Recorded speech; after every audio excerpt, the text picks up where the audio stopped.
Rika is crying with his dead body.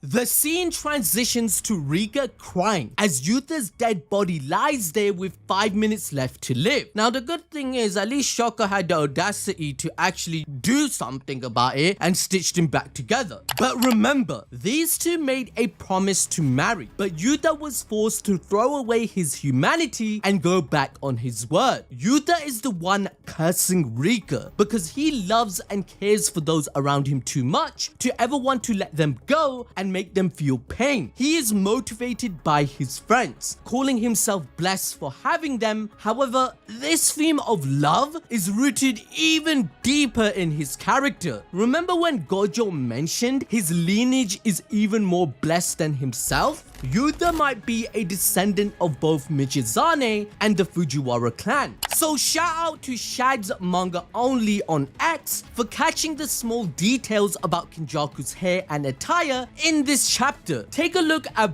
both of these panels on screen. His attire with Kashimo matches what Uru remembers about the Fujiwara clan. Plus, Uru only accuses Yuta of being part of the Fujiwara only after he questions her about not having a lover or friends to care for, which seems quite coincidental since the Sugawara and Fujiwara clan clearly had a Romeo and Juliet situation going on where they banged to make Yuta their descendant despite being enemies. This proves Kenjaku was prevalent in ancient Japan even 600 years ago, with his strategic brain hopping to make this occur. Gege, please cook, because this also matches the actual history of Japan. The Fujiwara clan prospered since ancient times and dominated the imperial court until the Meiji Restoration in 1868, which completely matches the timeline of Jujutsu Kaisen, as Uro knows about them as well.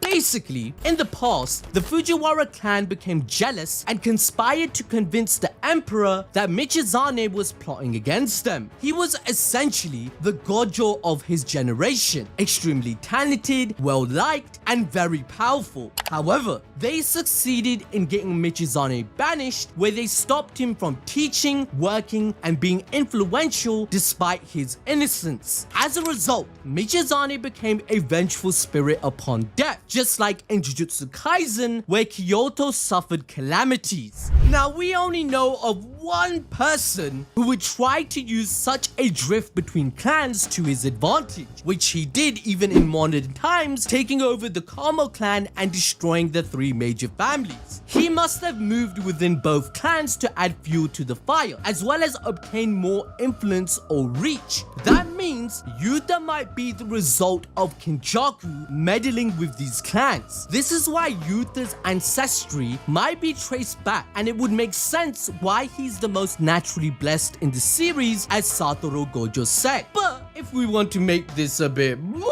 crazy, what if Kenjaku did the deed himself using the Kenjutsu? That would complicate Yuta and Yuji's family tree even more, making them brothers. What? Bro, what are you talking about, man? I mean, this is Gege. Anything is possible. The copy technique does work on similar principles as brain hopping, and in other words, Yuta's technique can very well be an evolution of Kenjaku's. However, to debunk this, why didn't Choso feel Yuta as a brother too? Well, it could be that the blood diluted heavily over 400 years. But don't take this part of the theory that seriously. Now, to enjoy more peak fiction, watch this video about Yuji's family tree as I break everything down step by step, as it's very complicated and you guys are confused.